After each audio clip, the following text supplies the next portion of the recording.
Hello and welcome to Foshty. Today we have Eunice or Ijema. Do you have a name that you prefer? Either is fine. Yeah, okay. Answer both. Okay. Okay. So today we have Eunice. We're talking to Eunice today, who is official title CEO. I guess so. Okay. It's strange to me, but yes. But that is official title. It is what it is, yes. Right, yes. of African Blends. Correct, right? African Blends. Which we'll get to eventually, but today we're just going to have a casual conversation. As you may or may not see, we have our wine, we're chilling, we're relaxed, there's no stress, no pressure. Thank you for joining us. So, welcome to Foshty. Thank you for having me. It's a pleasure to be here. Thank you. Pleasure. I really appreciate your time.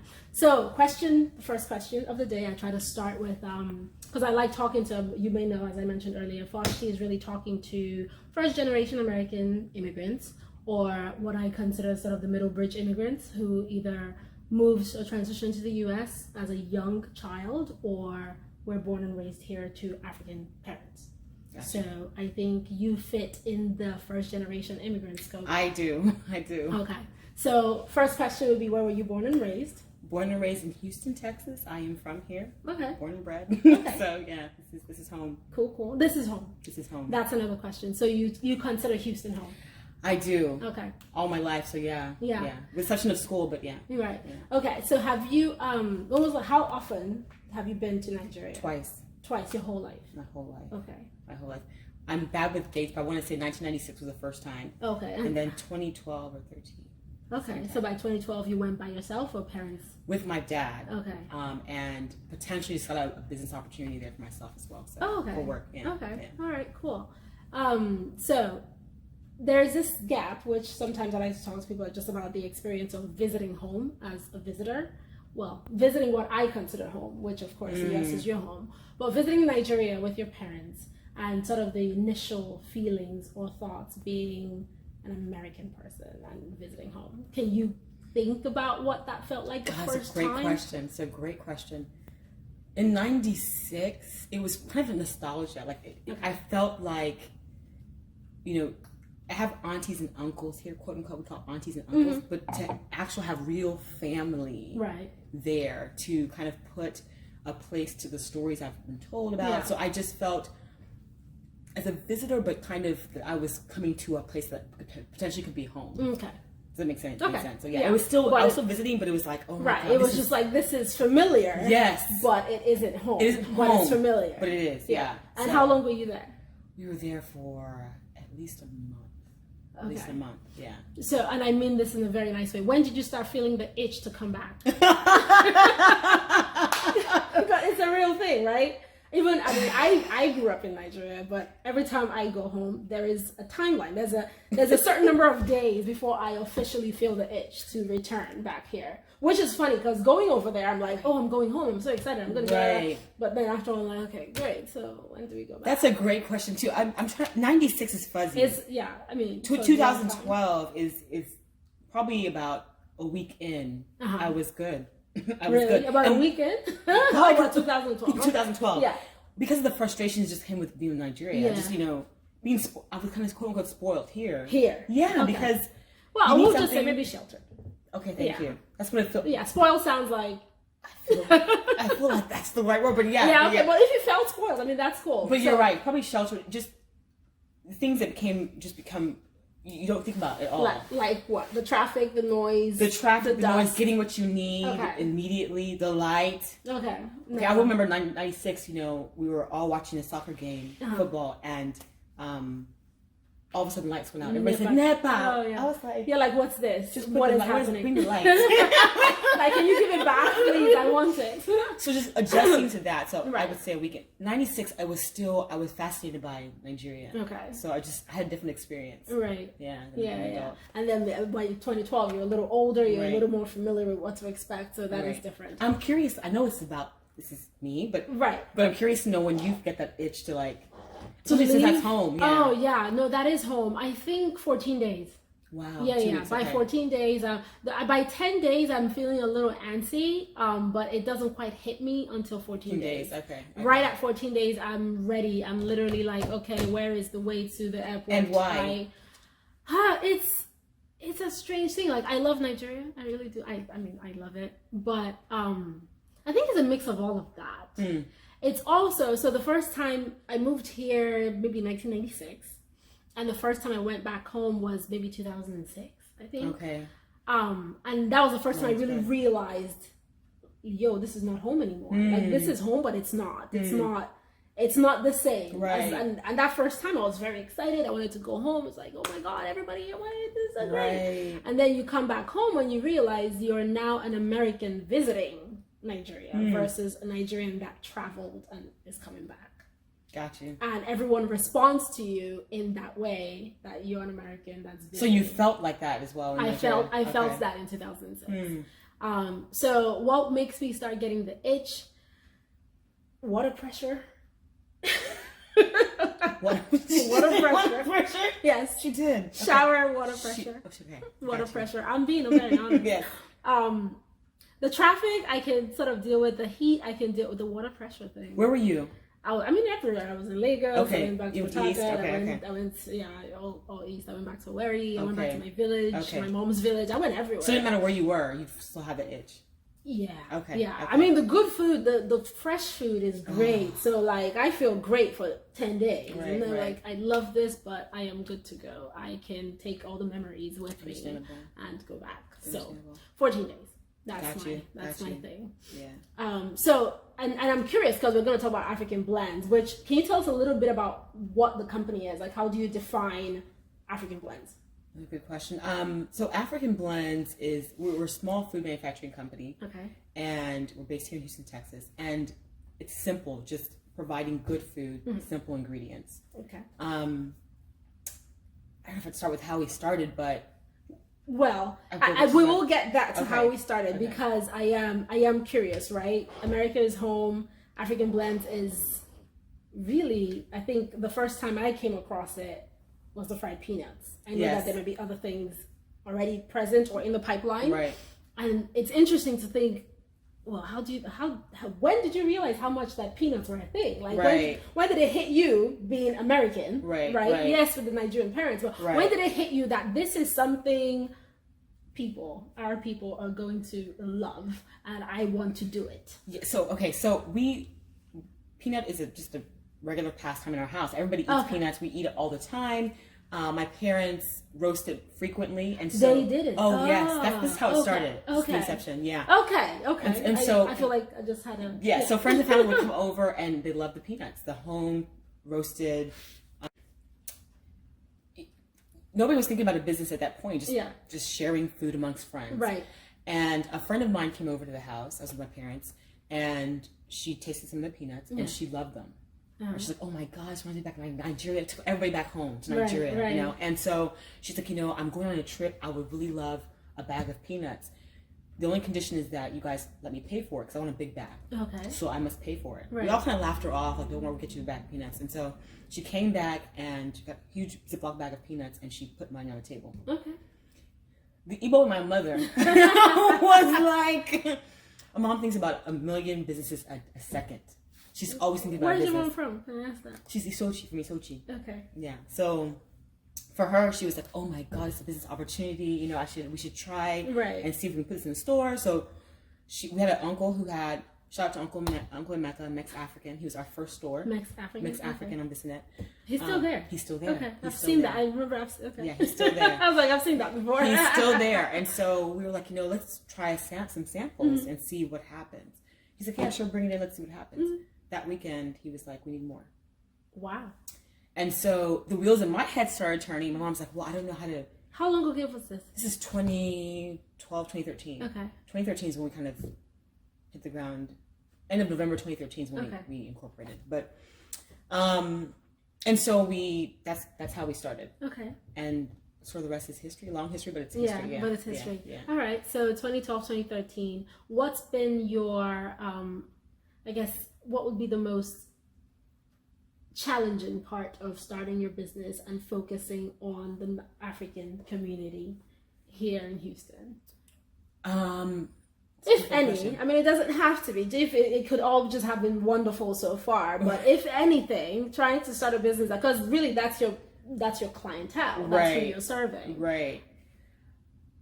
There was a little pushback from some of the stores, kind of questioning like our price point and They wanted you to be cheaper. Of course. Yeah. Nobody will buy this at this price, you know. So, but we did a little R&D before we got to that price point, and we're kind of seeing ourselves comparable to the Nigerian peanuts that came from Nigeria. Okay. So that's how we kind of measured ourselves. So there was a little bit of pushback there. We got a lot of no's. So that I would say probably our initial barrier to access, and the second was scaling. Okay. But yeah, those were two things. In terms of price points, because just the idea of like Africans, Nigerians trying to sort of bid you lower than me. Do you feel that we, and I say we on a grand scale, tend to undervalue ourselves? I think so. Okay. I think so. So looking forward, right, we're in this middle space where we will potentially have kids or already have kids. How do we, is it possible, one, do you think that is something that we can possibly change?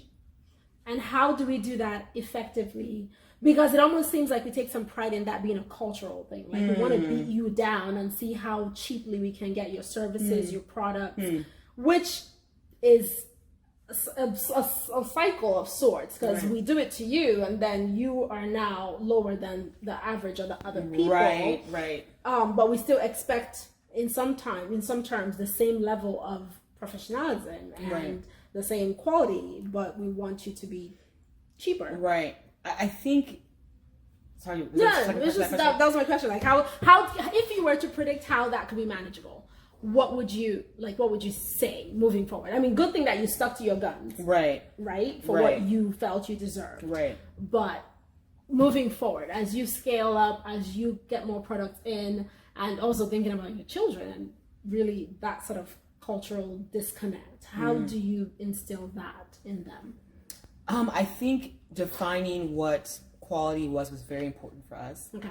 And it's kind of setting the bar very high. So when we were able to, say this is our product, there's nothing else like that, like it out there. Of course, peanuts are not a novel thing, but the way we presented the peanuts, the way we packaged it, the way we processed it, took a little more money. And so when you can know your value, you can ask for that and understand that possibly it may not be for everybody. Exactly, that customer. And I think that may be the trick. Yeah. Realizing that understanding you may have to branch out. And I've had friends, fellow entrepreneurs who we've had this discussion. Like this may not be the market that you want to, market to. Also, I think you're starting to see a trend in our community. Again, people, fellow entrepreneurs who are also demanding that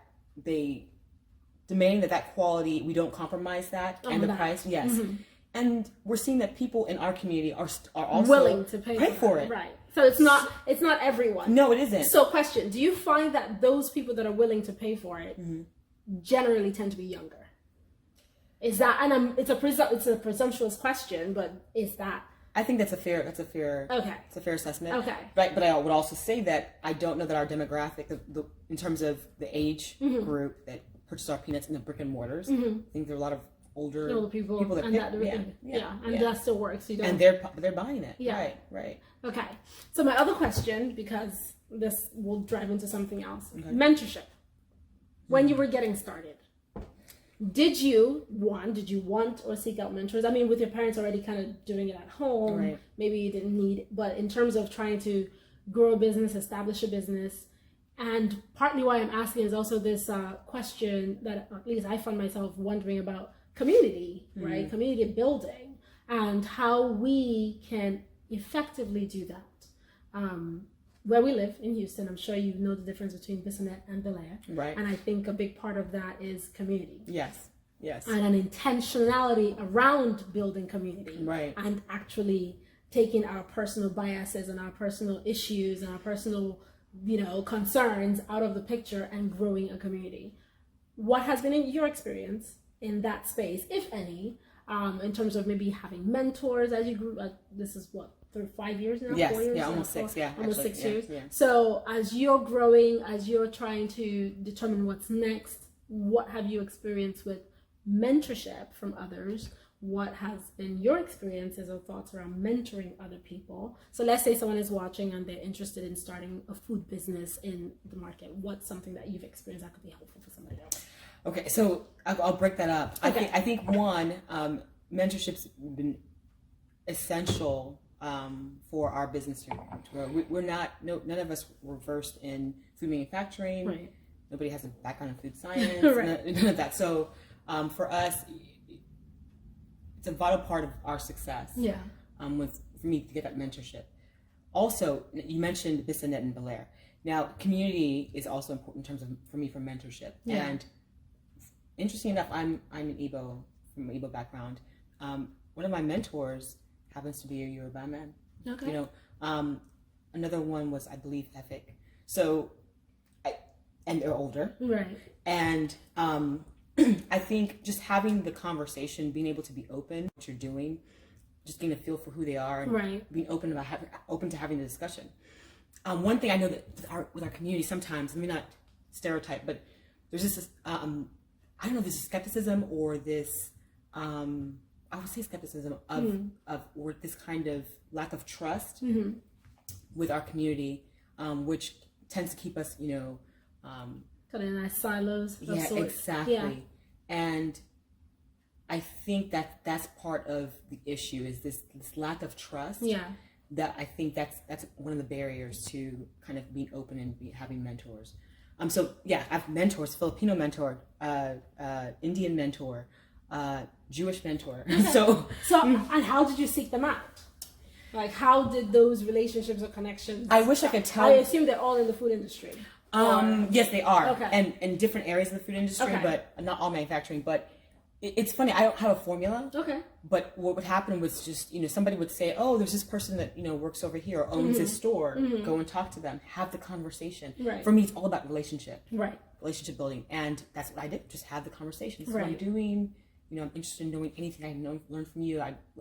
And people are open books. Right. Yeah. People are willing to share. Absolutely. Okay. Absolutely. So that's been my experience with mentorship. Was being mentored. Giving mentorship, I've always been an open book. If you ask me a question, you want to know how. So recently, one of the store owners sent someone to me who was asking about my labeling, how we did that, and I said, "This is how we do it." Right, because I know how I got here. Right. So, yeah, that's my take on mentorship. Okay, so on that note, another question, because you mentioned 2012 instead of going home to see what was possible with the business. Yes. Would you consider having something similar in Nigeria? I think there's taking it back home. I think Nigeria is ripe for opportunity. Okay. But I would have to get my bearings. I don't know. It'd be foolish for me to be like, yeah, we can. You could do it. But absolutely, why not? But why not? But of course, I would have to be under somebody's wing and just kind of understand the system. There's a totally different system here. Right. When it comes to. Okay, so that's a possibility in the future. Yes. Right, just not there. Yeah. And I'm going to ask this in a what's the word I'm thinking of? Prejudicial, invasive. Choosing to have your own business versus going the typical route, right? Of you go to school. And what's your educational background? Because I imagine your parents at some point had expectations of what you should study and what you should be. Biology, and I did a master's in exercise physiology. Oh, really? Yeah. Interesting. Yeah. Okay, so... Yeah. So I'm a peanut seller. I know. So how was what was the thought? I mean, exercise physiology, you say? Yes. So what was the end goal, end profession? What did you have in mind at that point? I don't know that I truly did. Okay. After finishing my undergrad, I loved anatomy and physiology. I loved the courses, and I happened to TA for professor in anatomy and physiology. Okay. And Dr. Roger Fair, and you remember name. I loved him. I still do. And he was like, "What do you want to do next?" I was like, "I'm not sure. You know, people are talking about medicine, but I'm not sure if I want to do that." Yeah. He's like, "Well, why don't you get a master's in exercise physiology? You love physiology. I think you'd just be a good fit." And so I did it. Yeah. So upon completing that, looked for jobs, couldn't find a job initially, and I ended up in the oil and gas sector. Really? Yes. Okay. So a friend of mine was exiting. Her brother was exiting a company. Okay. And they needed to fill that position. Okay. In what role? So he pretty much was a guy who wore all kinds of hats. Okay. He was a person who put presentations together. I think the term was technical advisor or something like that. I can't remember his actual term. Okay. but one of those advisory type pretty things. Much, yeah. Right. So, mind you, I had no experience in oil and gas, but I needed to get a job, and I walked in for the interview, and she asked me a few questions, and said she could take me on a probationary period. Okay. And in that period, they had an audit, and basically it's an upstream firm, and they were looking at well logs. Not to get into this, but basically it was like, I want you to do this audit and see how it goes, and see what happens. Because we're trying to find information, we can't find it. We have somebody here's working on it, is working on it for a long time, can't find it. So I worked on it. In 2 weeks, I gave my report, and she was like, "They've worked on it for 3 months, they couldn't do it." So in 2 weeks, you're hired. So this was it, right? So I was there for quite a bit of time, and I loved it because it was pretty much more or less a startup, and so I was learning and liaising with different contractors and putting presentations and well programs together, stuff like that. So it was a good run. And how long did you do that for? Okay, so that was, I graduated in 2004, 2006, so 2007 to 2000 and up until 2012. Oh, really? Yeah. And then after the experience with your friend, you decided it was going to be a business. How did your parents take that? My parents are weirdos. They loved it. They loved it. They jumped on board. Oh, really? Yeah. Okay. So I mean, that's not weird. That just means that they trust that this is something that I don't know how many parents would, you know what I mean? Yeah. Be okay with that? How many siblings do you have? I'm the first of three. You're the first of three. Okay. Yeah. So tell your parents you want to sell groundnuts for it. Yeah. But they were on board. They saw the vision. They were like, yeah, let's do it. So it was. I'm blessed. I know I'm privileged to have parents like that who are like, we'll trust. I just off the top of my head, going the route of biology to exercise physiology and not having any pushback from parents because they're like, what is this? Right. If you're doing biology, you're going to med school. That's really what's expected. Right. Maybe nursing school because but you're not. Exercise physiology. What is that degree? Let's keep it real. What are you going to do with that, right? And of course, when you don't get a job, it's like this is why we told you not to. And funny enough, after I took the position at the oil and gas firm, I received an externship at Methodist, I believe it's Methodist, for an exercise physiology position. So I worked that position and did pretty well, and they wanted me to come on full time. Okay. As an exercise physiologist. Right. But what fascinated me about the oil and gas was all the different aspects of what I was learning. Right. The exercise physiology position for me was a little bit mundane. Yeah, it was going to. I'm taking I know what to, So that's why I moved to something more interesting. Yeah. And it worked out. I mean, you are doing something that's totally away from. That's what we're saying worked out, but it's still working out. It's still working out. It's a process. How, which takes me once again to the personal side, and no pressure to answer anything. No, it's okay. I'll answer. Running your own business and maintaining a social life, because you're.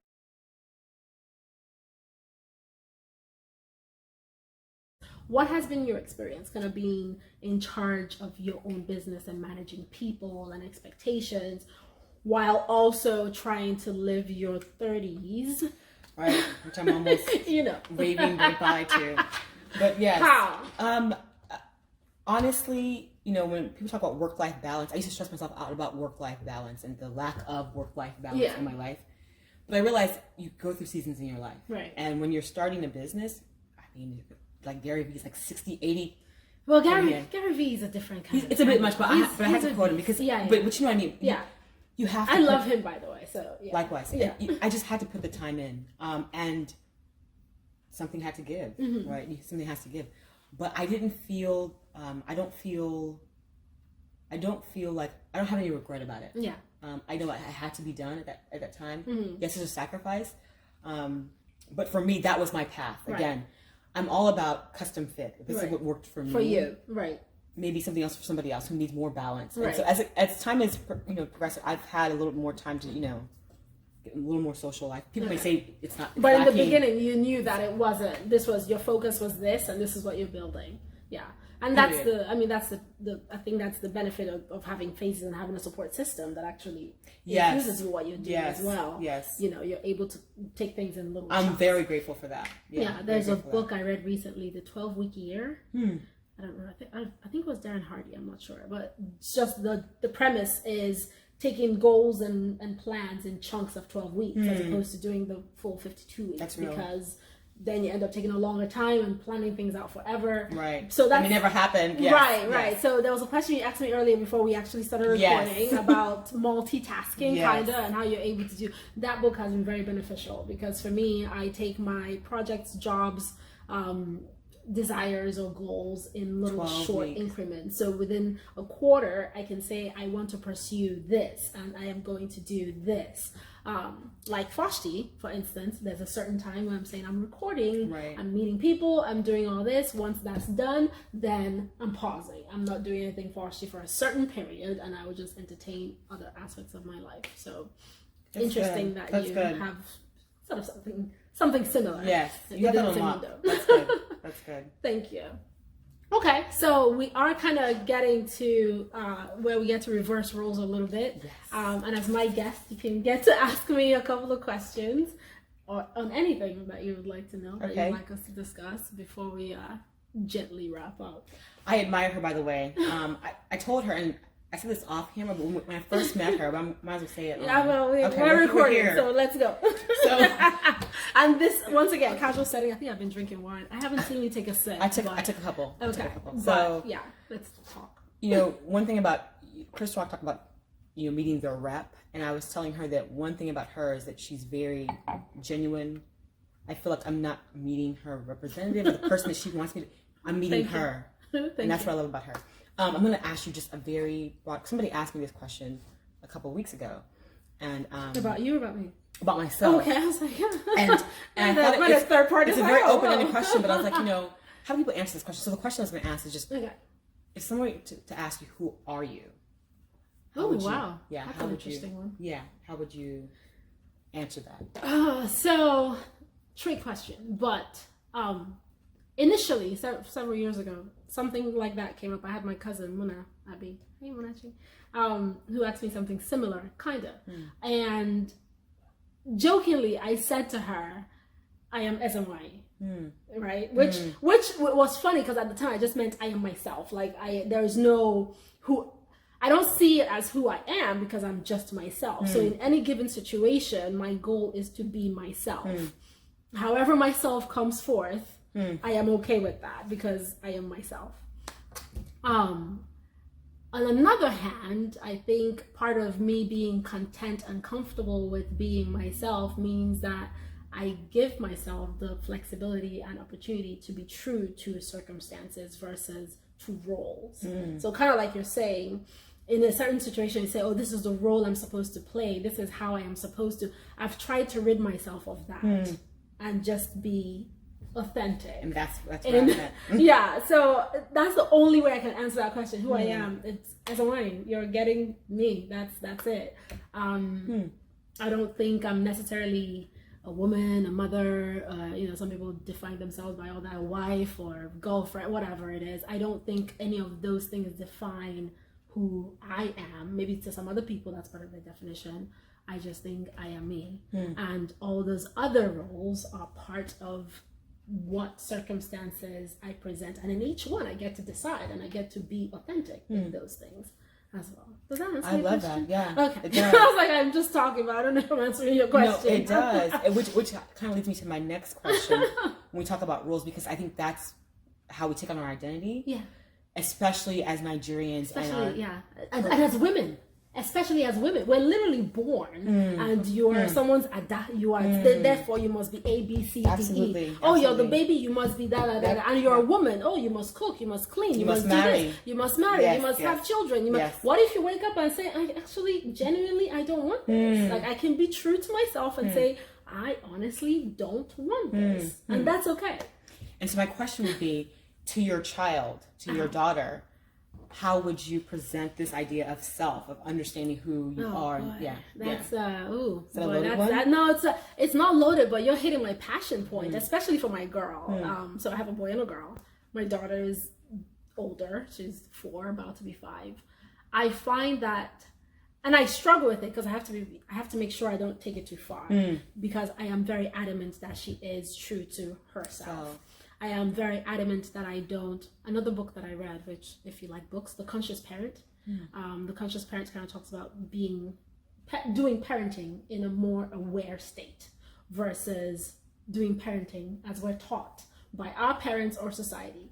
And part of that is also watching your child and letting your child be who she or he is versus what you want them to be.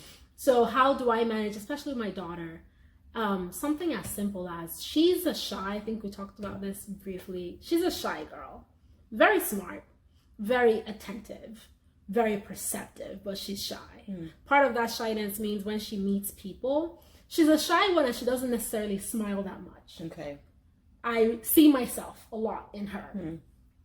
But that means when we are somewhere and someone wants to say hello, I politely tell them it's okay. She won't say hello right now, maybe later. As opposed to say hi, say hello, give her a hug, do this, And I'm like, no, she really right now is not feeling it. I understand it. And I also told someone I'm very conscious not to clip her wings. She is a little sassy one. She's outspoken when she wants to be. She can give you an eye roll already. And I don't want to clip it. I think growing up in Nigeria, my wings were trimmed a little bit just based on our culture and our people and expectations. I don't expect her to be a wildling. Right. But I want to have her learn how to adjust those wings based on her thought process versus me shoving them and bending them to what I expect them to be. How do I do that? I actually talk to my kids.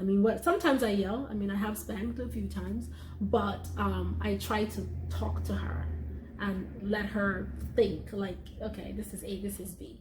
If you're crying and you're making a fuss and I have to go to work in the morning, I'm not going to sit here and yell at you and beat you. I will literally have gotten into my car, started the car, and then had her run out like, no, wait for me. I'm like, okay, great. You're ready to go? Because I will leave. Of course, I'm not going to leave her. But the point is, life will continue. You will learn to adjust. I'm not going to beat you into adjusting. I'm not going to force you into adjusting. Circumstances, you will have to learn and figure out how to adjust. That's good. Yeah, so hopefully I'm, that's good. Doing something good with her. That's really good. I think that's wonderful. The conscious parent. Yeah, I could probably pull it from my collection. Actually, I see it right there. Yeah, the conscious parent. That's a good one. Yeah, and it kind of in light of the Miss Universe pageant. Yes. I don't know if you remember the South African Zosie. Yes, that one. And one of the things she answered was that she wants women to be able to take leadership roles and take up space and know that they can do that and not kind of be confined to the idea of what they should or shouldn't be. So I love what you do. So I'm going to pull it out on you very quickly. Okay, the idea, because I really love that concept or idea of taking up space. What does that mean to you? Taking up space. I think it bucks against the idea of the conventional norms. Yeah. And so it can manifest itself in many different ways. For me, it happens to be one who's a peanut seller who works with some nonprofit groups who lives her best life at 38. You look fantastic. 38. Who's not married, no children, and not ashamed of it. And that's fine. And that's how that is okay. That is also taking that is, yeah. And the reason proudly, because some people would like. And the reason I have to say this, I'm glad we're talking about this because I've had friends call crying about. I remember one friend crying. I will not mention any names. No names. Of course. I remember a friend calling. She had just received a master's, and she worked hard for it, and the response she got from her uncle was like, "Well, forget that. When are you getting married?" Oh yeah, I have a story about that. Remind me. Yeah. Very dismissive, and so this idea that we can't take up space the way we would like to take up space. I think it's what be autonomous in that setting is what I push back against. Yeah. So you have to fit the norm of what's expected. Yeah, I remember when funny story. I got out of law school at 25. I went straight from undergrad, and I remember I talked to one of my aunts, an older aunt. And she was like, "Oh, so wow, you got Nigerians. So you got your I guess from Nigeria, the LLB stuff." I was like, "No, actually, being all proud of myself, it's a doctorate in the US. I have my doctorate, and I'm 24." She goes, "That's good. So when are you going to get the diploma?" I was like, what diploma? Why would I get a doctorate and then want to go back for a diploma? Like, what is that? Right. She was D husband, the diploma. I was like, oh God. First of all, I'm 25. Like, what are you talking about? You're already right. In fact, you're already past due. You know what I mean? But it was one of those things. Until today, I remember that story because I was so proud. I was so excited to like share this story. Right. And I was just like, Auntie, I just graduated, and it's like, and I was just like, man, really? Right. Like this is what everyone's focus is. I mean, I think times are changing a bit. That people are becoming more aware that everyone has a choice. It's not for everybody, and that's okay. Right. But our culture makes it a very heavy thing. It's a burden for a lot of us even now. It's a burden for our 30-somethings are struggling. Some of them are struggling with it. Right. And I just, that would be my message to you guys. Yeah. Live your own life. I remember when we first started. Live your life. We do. When I first started this business, my brother, it was hard. Yeah. I'll tell you about a moment. Very transparent about it. We just started. And I was delivering peanuts to a small store, and one of my aunties was in the store, and she was like, "Oh, what are you doing here?" I was like, "Oh, I'm I have peanuts I'm selling." And she's just like, "Granada." I said, "Yeah, Granada." She's like, "Oh, did you graduate? Like, why are you doing this? This is beneath you." I did, and she didn't say a word. She just looked, but her looks, said it all. They give you what you needed to know. I walked into the car, kept her face, was polite, walked in the car and just, cried. It was ugly cry. $16.25 in my head, wept, because of this idea of what we're supposed to be, the role we're supposed to embody. And so my message to people, at that time, my brother, who's wise beyond his years, is like, look, you got to embrace the path less traveled. Right. That's your path. Right. And the more I started to go through this journey, that's where I've seen changes me. The transformation has not been in the growth of African blends. It's been in you. Yeah. In you. So question about the crying though, because I think a lot of times, I don't remember where I read this, but we are always affected mostly by what we think about situations and not by the situations themselves. So what we assume, think. In that moment, if you can remember, why were you crying? I was crying because of the idea of what she thought about what I was doing. What she thought about you. What I perceived to think what she thought about me. And so but the concern was external, the impression that they were having of you versus how you felt or what you think about yourself in that moment. So it's not that you thought you were doing something that was not what's the word, prestigious, whatever else you want to look at it. But no, it's her. Well, that's great. That's actually a great question. If I want to, let me think about that for a second. And that's fine. We don't have to answer. No. I want to peel that back a little bit. Yeah. Again, I feel like I'm on her couch. No.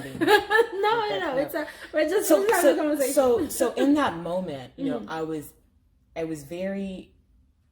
Before that happened, I was thinking, this is the entrepreneurial venture. I'm going to this is different, and I think when she asked that question about the masters, I think about probably what happened leading up to getting that master's and not finding a job afterwards, and the perception of me and the idea of the role I should have potentially failing. Exactly, and the role I should be taking as as a professional. I'm a master's. I should be having right. So I think I internalized and maybe projected as well. That could be possibly part of it. Okay. Yeah. So. All right. Good. So I think. Do you have any other questions? Off camera. Thank you so much. I really appreciate you being here. So I have to add to someone remind. I think I had an episode where someone called me out on this. Where can people find you if people want to? Are you on any public social platforms? You or your business? It doesn't have to be you personally. But yes. So you can find me personally on my last name, which is long, Okogbue. It's my IG handle. I'm also African Blends also has a handle, IG African Blends. Our website should be up by the time this comes out. Okay. And we're in majority of the stores here in Houston, in pretty much in major cities in Texas as well, and Oklahoma. Okay, that's awesome. Good to know. Part of what I really want to do with Foshty as well is sort of eventually create accessibility, because we kind of stick to our little circles. Yeah. And we don't always know who's doing what outside of our circles. Yes. You and I met we met maybe a year ago, but I think we really kind of connected fairly recently. Right. And I kind of need to come out of my shell to actually get to meet new people and interact with new people, especially because I like talking like this with people. Right. But everyone doesn't always have access to someone who started their own business and stuff. So eventually I will ask you for your personal information. Absolutely. How to actually contact you. Absolutely. So should anyone be interested in something similar or just want to learn more about the business or interview you for research or something, someone can have access to you. Absolutely. Once again, thank you. Thank you too. For being on Foshty. From our shithole countries to you, we have CEOs. And, it was a pleasure. This was fun. Thank you guys so much for joining us. And as always, you can find me at Foshty_TY on Instagram and on my personal page, Zaya Felix. Thank you. Hi. Yeah, I'm really interested in seeing more interviews with this group because anyway. Yeah. Okay. So just a short clip. We're talking about the middle bridge immigrants. Yes. So there's a term that I think I Googled it today. I haven't seen anyone else use it yet. So maybe it's time to trademark it. I think it is. But the middle bridge immigrants are those of us who came to the US or came wherever you are in the UK, Australia, Singapore. But those of us who left Africa at an interesting developmental stage, right? We got the experience of I was in Nigeria until 13, and then I moved to the US. I remember being in Nigeria. I remember growing up in Nigeria. I remember my village. I know how to get to my village. You can drop me at the airport in Owerri, and I can find my way back to my village, and my mother's village. I can walk over there. But I also came to the US at a time where I was teenager. I was kind of developing. So I had to kind of let go of certain things very quickly in order to catch up with what a teenager was here. So there are these two sometimes very different cultural perspectives that I hold simultaneously. And as we just mentioned, which we're going to talk about in a bit, those people who are born here may not always have that context or that reference. I can go back to Nigeria and literally land in Lagos, go to the guy at the suya spot, saying, waiting they happen now, waiting they do. Like, I can just do that. I can too. Right? And even when I say I can't, even that 20. You heard it. Exactly. They know I'm not and I can go to the market. I remember I went home with my mom. I went to the market in a way. I was like, mommy, I can do and I can do all that. And I still come here like, okay, yeah, so this is There is this whole thing of multiple worlds at the same time that my child who is born here will not have. You that is born here, you will not have. You can try, but it won't be the same. Exactly. And I just mentioned to you a story about my friend who I'm going to interview tomorrow, and sort of being the middle bridge stuff. And you had a comment which I just wanted to get on camera, really. So yeah, I was telling Zaya that I was very fascinated by the middle bridge immigrant community, and one of the things I noted was that there tends to be like this work ethic that I don't necessarily see within my generation. Now, I hate to use these broad brushes to paint, right? Because but it's different. It is. She mentioned her friend and talked about a little about his background and kind of he's a fish out of water and trying to figure himself out and now where he is. To where I feel like there's a little bit of privilege being a first gen. Yeah. That's my opinion. Yeah. But and just kind of having parents, both parents here. Yeah. Do you know what I mean? Yeah. Established and exactly. Yeah. And I wondered, if that work ethic, if it's something that could be, understood or transferred. Can we inject it?